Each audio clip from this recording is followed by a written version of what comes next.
Hi guys, welcome back to our channel Finance for Beginners. Today in this video I'm going to show you how to log into your National Payroll. To do so, follow some simple steps with me. First of all, open your browser, then go to your default search engine. Then search Payroll CA Login. Scroll down a little bit. There you can see National Payroll Institute.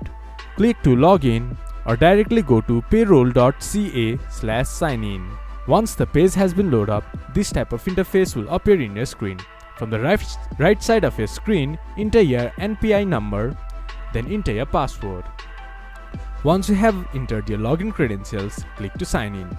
Then you should be able to access your National Payroll. To make login easier for next time, you can click to Keep Me Sign In.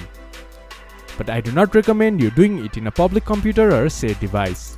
If you have forgot your NPI number or your password, you can get help by clicking to Forgot NPI number or Forgot password.